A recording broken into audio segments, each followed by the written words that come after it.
अस्सलाम वालेकुम, मैं हूं मोहम्मद बिलाल रफ़ीक। आज बात करेंगे आज़ाद जम्मू कश्मीर में भी मालियाती बहरान की बातें हो रही हैं। एक तरफ मालियाती बहरान की बातें हो रही हैं तो दूसरी तरफ मीरपुर डिवीजन में रठवा हरियाम ब्रिज के ऊपर भी बात होगी, जहां पे जो तहरीक है वो ज़ोर पकड़ेगी। लेकिन बड़ा आज का जो टॉप स्टोरी है आज की, वो है मालियाती बहरान आखिर आज़ाद कश्मीर में शुरू होगा तो किस हद तक इसको मुतासर कर सकता है, अवाम को, जारिया मनसूबाजात को, हुकूमती मामलात को। इस पर गुफ्तगू होगी। आपको ये बताता चलूँ कि पहले ये कहा जा रहा था कि 5 अरब के डेवलपमेंट के जो बजट है उस पर कट लगा दिया वफाकी हुकूमत ने। अब 4.5 अरब का जो नॉर्मल मिज़ानिया का बजट है उस पर कट लगाया, जिसकी वजह से कट लगाया जा रहा है, जिसकी वजह से आज़ाद कश्मीर में बेशुमार मसाइल हो सकते हैं। पेंशन की अदायगी मुश्किल हो जाएगी, सरकारी मुलाजमीन को तनख्वाहों की अदायगी मुश्किल होगी, गंदम की ख़रीदारी में मसाइल आ सकते हैं, अदवायात की ख़रीदारी में मसाइल आ सकते हैं। ये मुख्तलिफ जो बातें चल रही हैं। तो साथ ही साथ जो बजट पे कट है, ये बजट की जो तश्कील हो रही है आइंदा माली साल के लिए, उसको मरतब करने में भी मसाइल पैदा करेगा। इस पर एक टॉप स्टोरी फाइल की बड़े सीनियर सहाफ़ी हैं, कालब नगार हैं, अब्दुल हकीम कश्मीरी साहब, दारुल हुकूमत मुजफ्फराबाद में जर्नलिज्म करते हैं। आइए इनसे गुफ्तगू करते हैं कि कश्मीरी साहब क्या इस बारे में कहते हैं, इन्होंने इस पे इनके पास क्या तफसीलात हैं। वेलकम कहूँगा हकीम कश्मीरी साहब।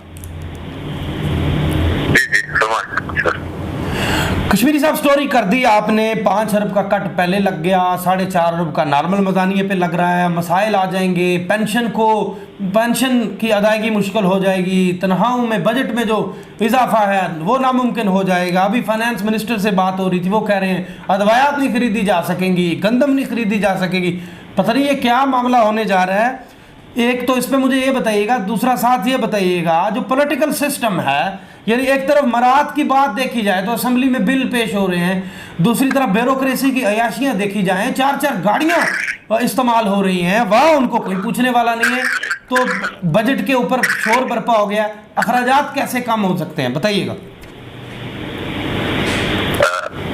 ये बात जरूर है कि इस वक्त पीटीआई के कलबुजा ने प्रेस कॉन्फ्रेंस की थी, जिन्होंने कहा था कि आज़ाद कश्मीर की हुकूमत से जो गवर्नमेंट का बजट था उस पर भी कट लगा दिया गया है, और उसकी तरफ जो नॉर्मल मिजानिया का बजट है उस पर भी कट लगा दिया गया है। बुनियादी बात यह है कि जो गवर्नमेंट का बजट है उसमें तो कट बर्दाश्त किया जा सकता है, लेकिन जो आपके नॉर्मल मिजानिया का बजट है जिससे बहुत सी चीजें आपकी लिंक करती हैं, आपकी तनख्वाहें हैं, पेंशन है, आपकी गंदम है, ये सारी चीजें नॉर्मल मिजानिया से आती हैं, तो उससे अगर कट लग गया तो हुकूमत आज़ाद कश्मीर के लिए मुश्किल जरूर होंगी। लेकिन कट सिर्फ नून लीग की हुकूमत नहीं लगाया, ये नून लीग की हुकूमत तो बाद में आई है, उससे पहले इस्लामाबाद से ये लेटर आ चुका था। हमने तो पिछले महीने एक खबर ब्रेक की थी कि उनको कट लगने के लिए उन्होंने बिल्कुल इन्हें बाकायदा आगाह कर दिया है कि आपको जो चौथी किस्त है वो नहीं दी जाएगी। मैं इसको ये समझता हूँ शायद सियासी जमातों की जरूरत होती है कि वो चीजों को जरा सियासी अंदाज में पेश करते हैं। मसाइल होंगे, इस्लामाबाद यूएनओ की जो करारातें हैं उनके तहत जिम्मेदार है कि यहाँ वसाइल मुहैया करें। लेकिन दूसरी तरफ आज़ाद कश्मीर का जो सिस्टम है, मसलन 25 मई को यासीन मलिक सजा का दिन था जब भारतीय जबर निजाम के तहत एक जम्मू कश्मीर के लोगों की आज़ादी की जदोजहद करने वाले शख्स को उम्र कैद की सजा सुनाई गई। तो उसी दिन कानून असम्बली का इजलास था, तो हमारे प्राइवेट बिल के तौर पर नून लीग के एक एमएलए हैं कर्नल वकार नूर, उन्होंने एक बिल पेश किया और जिसमें अरकान असम्बली की तनख्वाहों में इजाफे का तजवीज़ मुजज़्ज़म सब्दा है। लेकिन अप्रॉक्सीमेटली निगरान असम्बली पहले से जो कह रहे हैं जी हम 45,000 तनख्वाह ले रहे हैं, उसको बढ़ा के 1.5 लाख किया, तो ये पहले से 1.5 लाख जो उनके अलाउंसेज है दूसरे वगैरह लगा के ले रहे थे, तो अब ये सारा कुछ डबल हो गया है। दूसरा आपकी जो ब्यूरोक्रेसी है जिस सिस्टम पे ये करे हैं, तो ब्यूरोक्रेसी आपने पिछले दौर हुकूमत में उन्होंने पीरियड अनाउंस किया था जो आपकी आला फीसद है उनको, फिर उनके लगे भी दफातर हैं, उनके दफातर में 72 LG की LED लगी हुई है। हालांकि उनका सियासत से कोई ताल्लुक नहीं है, आजाद कश्मीर का कानून के अंदर है, आइन के अंदर, लेकिन इसके बावजूद एक क्लास ऐसी है जो हर चीजें अपने मफाद के लिए करती है। आपका एक ब्यूरोक्रेट सालाना या एक जो वजीर है इतने पैसे उसको दे दिए जाते हैं जिससे आजाद कश्मीर के लोगों की मेडिसिन का बजट पूरा हो सकता है। तो ये तजादात तो हैं, लेकिन हमारे यहाँ इस्लामाबाद, क्योंकि हम इस्लामाबाद के मतहत हूँ, घर यानी पाकिस्तान के तहत हम पाकिस्तान का हिस्सा नहीं, तो मॉनिटरिंग का एक अमल मैं ये समझता हूँ कि जनदाराना बात ये होगी कि मॉनिटरिंग का एक अमल होना चाहिए। और जो आप तहरीक आज़ादी कश्मीर की आड़ में, मसला कश्मीर की हसासियत की आड़ में अगर आप बैड गवर्नेंस करेंगे, अगर आप लूटमार करेंगे, अगर आप अयाशी करते हैं, तो इस अमल को रोका जाना चाहिए और इसकी कितनी न कितनी मॉनिटरिंग होनी चाहिए। अब देखें, जब असम्बली में बिल पेश होता है मुराद और तनहाओं का, तो अपोजिशन स्वाय एक वो हसन इब्राहिम के और फिर बाद में गालबन चौधरी असीम साहब ने भी अंदर तो मुखालफत नहीं की, बाहर आके उन्होंने कहा कि मैं इसके हाथ में नहीं हूँ, तो ये एक दो और बंदे हो सकते हैं, लेकिन अंदर बहर सब ने वो बुलंद आवाज में अपोजिशन लीडर थे चौधरी लतीफ अकबर साहब के, राजा फरूख खान साहब, उन्होंने कहा जी हमारा गुजारा नहीं होता। मतलब 1 करोड़ की इनके पास गाड़ी है, इनके पास, लेकिन इनका गुजारा नहीं होता। मकान इनके 10-20 करोड़ के, इनका गुजारा नहीं होता। तो मतलब ये एक ऐसी गलत चीजें हो रही हैं जो दो क्लास बन रहे हैं, जो एक बाला दस तबका है। तो मैं ये समझता हूँ कि ये जो क्लास आज बैठी हुई है मुसल्लत है, तो चीजों को संजीदगी से देखना चाहिए। रही बात बजट की, तो इस्लामाबाद के लिए ये जस्ट मतलब तो इस साल बकौल वज़ीर खजाना के उन्होंने 74 अरब देना था, तो उन्होंने 55 अरब दिया। फिर नेक्स्ट जो बजट ये पेश करेंगे तो उन्होंने इनको महसूस कर दिया कि आप 60 अरब तक जाएंगे।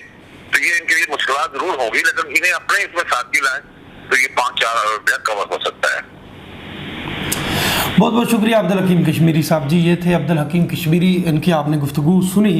चौथी जो समाही है, यानी चौथी किस्त जो जिसपे PTI आज़ाद जम्मू कश्मीर के वज़रा प्रेस कॉन्फ्रेंस करते नज़र आते हैं, मीडिया टॉक्स करते हैं, ये चौथी किस्त का जो मकतूब था वो फाइनेंस डिवीज़न से PTI की जब वफाक में हुकूमत थी तब का वहाँ से तहरीर होके आ चुका था कि चौथी किस्त हम आपको नहीं दे सकते, मालियाती मसाइल आ चुके हैं।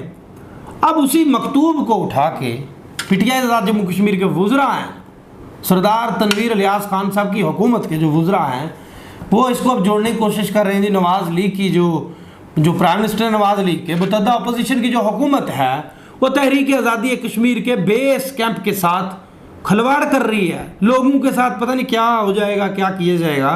छोटी सी ब्रेक लेता हूँ, ब्रेक के बाद दोबारा आता हूँ। सोच विद अस।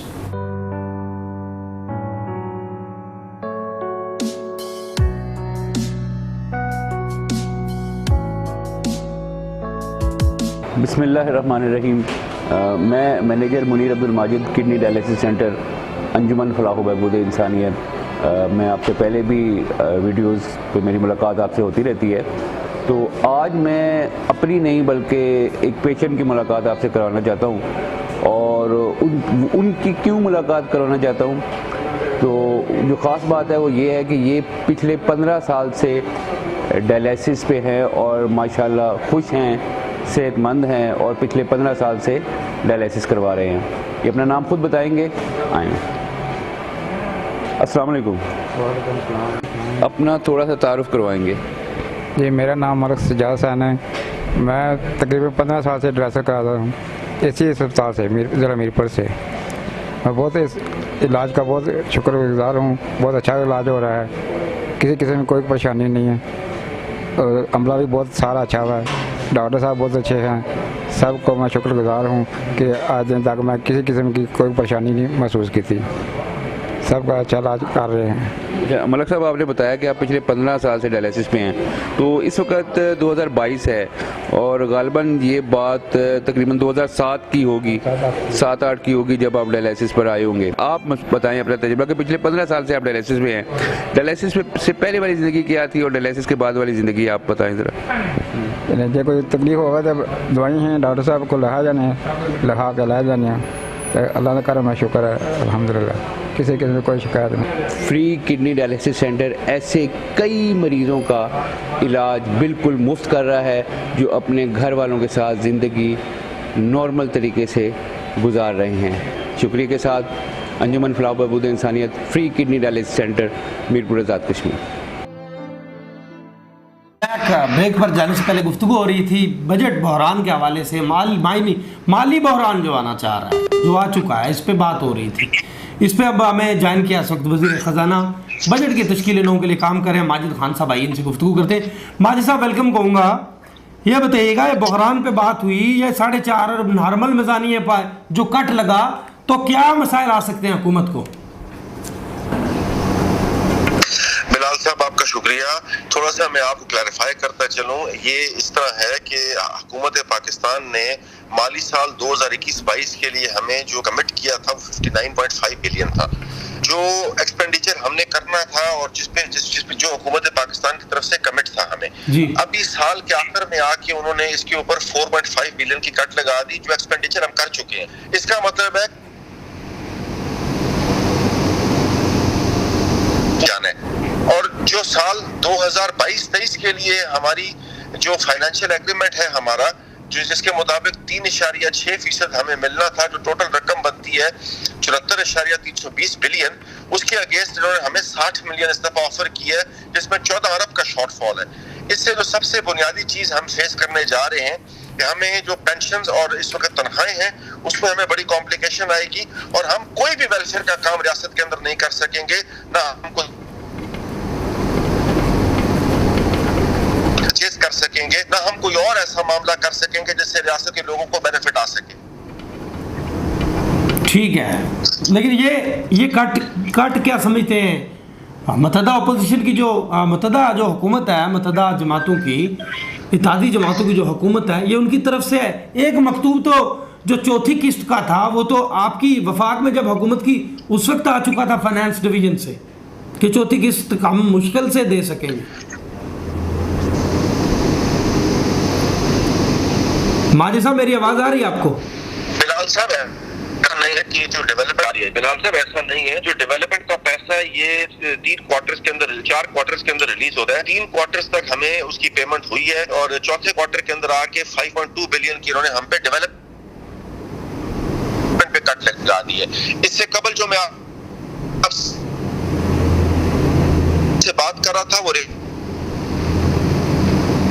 अच्छा, वो नॉर्मल मज़ानिए की है। माजिद खान साहब आपकी आवाज़ नहीं आ पा रही, लेकिन मैं इतना ज़रूर समझ गया उस चीज़ को कि जो कट है नॉर्मल मज़ानिए का, बहुत बहुत शुक्रिया, आप ट्रैवल कर रहे हैं। जो नॉर्मल मज़ानिए के बजट का कट है, इससे बेशुमार जो मसाइल आ सकते हैं, तनख्वाहें नहीं देने होंगे आज़ाद जम्मू कश्मीर हुकूमत से, और स्पेशली जो पेंशनर्स हैं उनकी पेंशन की अदायगी नामुमकिन हो जाएगी, और अदवायात की ख़रीदारी पे मसला होगा, गंदम पे। तो ये अब मामला सेटल करना चाहिए आज़ाद जम्मू कश्मीर हुकूमत को, वफाकी हुकूमत के साथ बैठ के इस मामले को उठाना चाहिए ताकि कोई नया अलमिया जन्म ना ले ले। यहाँ पे छोटी सी ब्रेक लेता हूँ, ब्रेक के बाद दोबारा आता हूँ। सुस्ते विदास। क्या आप चाहते हैं कि आपकी ज़कात और अतियात उनके असल हकदार तक पहुँचे? तो फिर आइए चिनार free dialysis centre Bhimber Azad Kashmir में आने वाले उन अफराद के जो किडनी फेलियर जैसे मुहलिक मर्ज़ में मुब्तला हैं और अपनी ज़िंदगी के लिए इस मुहलिक बीमारी से डट के मुकाबला कर रहे हैं। तो फिर आइए और इनकी मदद करें ताकि वो भी एक खुशहाल ज़िंदगी बसर कर सकें।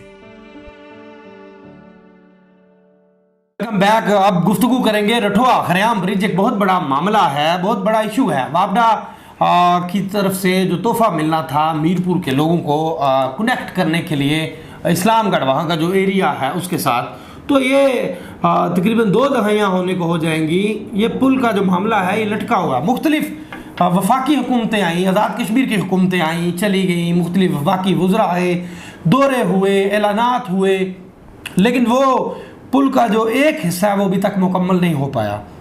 तो अब एक दफ़ा फिर से पुल के लिए वहाँ के लोगों ने जो तहरीक है उसको उठा दिया है, और साबिक़ चीफ जस्टिस हैं जो आज़ाद जम्मू कश्मीर की सुप्रीम कोर्ट के जस्टिस रिटायर्ड मोहम्मद आज़म खान साहब, उन्होंने एक मकतूब भी तहरीर किया इस हवाले से वज़ीर-ए-आज़म पाकिस्तान मियाँ मोहम्मद शहबाज शरीफ को। इससे पहले भी उन्होंने तहरीक के लिए खासी एक्टिविटी की।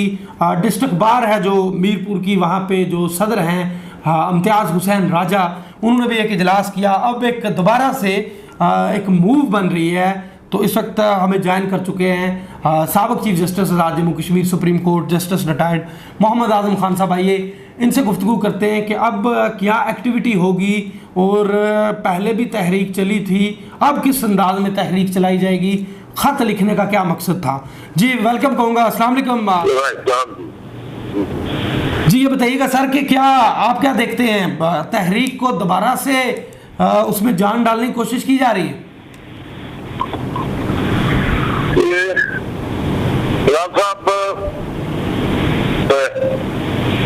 लंबी कहानी है, बार बार रिपीट क्या करना जी, इतने लंबे अरसे से पेंडिंग पड़ा उनका मामला। अभी ये पिछले अरसे में हमारे लीडर एक्सटेंशन के सदर राजन प्याज साहब उनको कहा कि इनिशिएट करें, बाहर का प्लेटफॉर्म जो है ये गैर मुतनाज़ है, कोई सियासत एतबार नहीं होगी, सारी पार्टियों के लोग साथ रहेंगे। तो एक तो ये कि पहले सिविल सोसाइटी के चीनी लोगों की जानिब से एक चिट्ठी वज़ीर आज़म पाकिस्तान को 2019 में लिखी थी, जिसका कोई असर नहीं हुआ था। फिर हमने एक चिट्ठी लिखी जिसकी काफी तमाम मुतलकीन तक सदर आज़ाद कश्मीर, वज़ीर आज़म आज़ाद कश्मीर, वज़ीर अमीर Kashmir, army chief, corps commander Mangla, GSC लरी और PND का मिनिस्टर जो है असद इकबाल साहब। तो उस चिट्ठी का पता नहीं कोई असर होगा या नहीं, अलबत्ता बाद में इनिशिएटिव लिया रहा इम्तियाज साहब ने और एक तगड़ी मीटिंग की है जिसमें कोटली, जडियार, चकसवाली, इस्लामगढ़ मीटर से लोग शामिल हुए और फोर्सफुल मूवमेंट जो है ये सिविल सोसाइटी शुरू करना चाहती है। अभी 4 तारीख इन्होंने प्रेस कॉन्फ्रेंस एक रखी है जडियार के मुकाम पर, जिसमें तमाम जगह से लोग शामिल होंगे।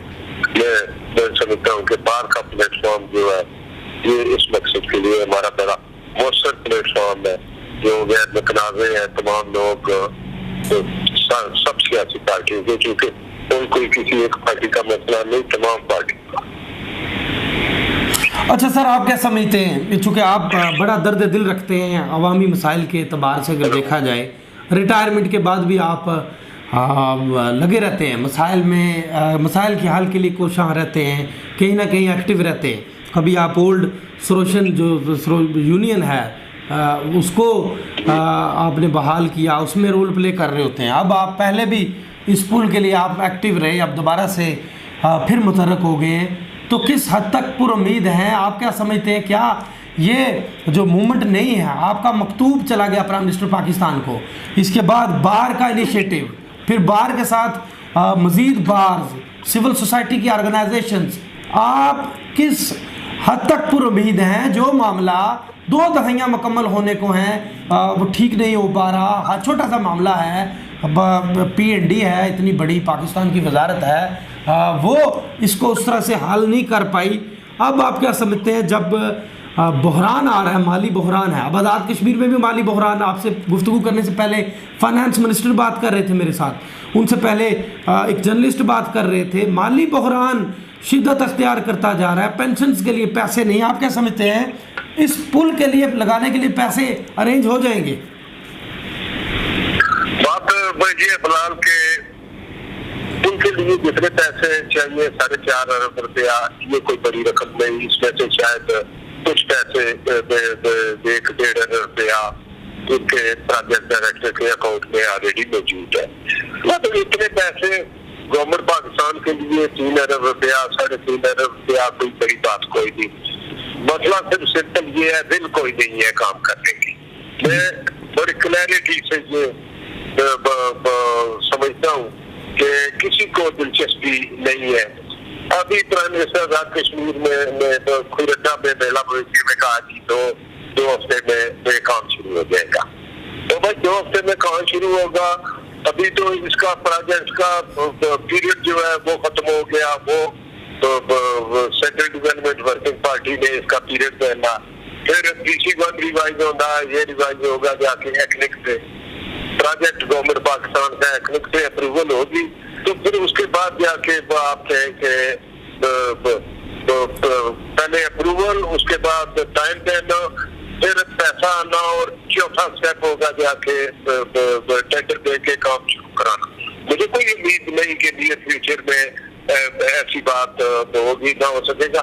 ये सिर्फ तसल्लियां दे रहे हैं मीरपुर के लोगों को, किसी की दिलचस्पी नहीं है। क्योंकि मैं अभी ये चिट्ठी जो लिखी प्राइम मिनिस्टर पाकिस्तान को, इसकी कापी जो हमारे मुतलका है, हमारे हल्का नंबर 2 के चौधरी मजीद साहब के बेटे कासिम मजीद साहब, उनको मैंने चिट्ठी भेजी व्हाट्सएप। उन्होंने कहा कि मैं असेंबली में रेज करूंगा। मैंने चौधरी यासीन साहब को चिट्ठी भेजी, उन्होंने कहा मैं असेंबली में रेज करूंगा। चौधरी लतीफ अकबर साहब को भेजी, उन्होंने भी मैसेज दिया मैं रेज करूंगा। अब किसी की दिलचस्पी कोई नहीं है, ना किसी ने रेज किया। असेंबली का सेशन चल रहा ना, उससे किसी ने कोई क्वेश्चन रिपोर्ट नहीं किया, तारीख बेलतवा पेश करके इस पर बहस कराने की कोशिश नहीं की। दिलचस्पी कोई नहीं है।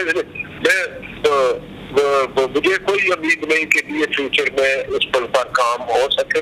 अलबत्ता जो इनिशिएटिव बार एसोसिएशन के प्लेटफॉर्म से दिया गया, ये अगर कोई अमली इकदाम गवर्नमेंट पाकिस्तान गवर्नमेंट आजाद कश्मीर नहीं करती, तो ये सिर्फ का इशू जो है, ये बड़ी तारीख का हिस्सा उस तरह का बन सकता, जिस तरह का 1981 की तारीख मीरपुर में राइट्स की तभी की लड़ाई झगड़े की नौबत लोगों के की आ सकती है। तो मैं समझता हूँ कि बाहर के प्लेटफॉर्म से जो शुरू किया गया, हर जगह लोग बोलेंगे। ये भी सिर्फ मीरपुर का मसला नहीं है, जिला कोटली है, आगे यही किसी पुल से गुजरते अजीरा फिर कोटे तक लोग जाते हैं। अच्छा सर, ये जो तहरीक होगी इसमें आप भी आगे होंगे? बात यह है जी कि रिटायर्ड आदमी हूँ, इनिशिएटिव में जितनी हेल्प कर सकता हूँ, लिखने पढ़ने की, मीटिंग अरेंज कराने की, उस हद तक कर सकते हैं। बाकी बहुत जवान लोग सारे इसमें इन्वॉल्व है। इतने मेरी जहाँ तक मदद की जरूरत होगी तो मदद करूँगा, बिल्कुल मदद करूँगा। सर बहुत बहुत शुक्रिया आपका, आपने बात की जी। ये थे साबिक चीफ जस्टिस सरदार जम्मू कश्मीर सुप्रीम कोर्ट जनाब जस्टिस रिटायर्ड मोहम्मद आजम खान साहब। आपने इनकी गुफ्तगू सुनी। उम्र के हिस्से में भी खासे मुतरक हैं और कोशा हैं कि रठोआ हरियाम ब्रिज है जो वो मुकम्मल हो जाए और उसके जो उसकी तकमील है वो जल्द से जल्द हो, ताकि लोगों को जो मुश्किलात हैं, सफरी मुश्किलात हैं, वो कम हो जाएं, सफ़र का जो दौरानिया है वो कम हो जाए। तो उससे खासा अहम रोल प्ले किया इन्होंने भी इस तहरीक को एक्टिव करने में, और अब भी मसरूफ़ अमल है। इसी के साथ मुझे नए वीडियो लाख तक के लिए दीजिए इजाज़त। अल्लाह हाफ़िज़।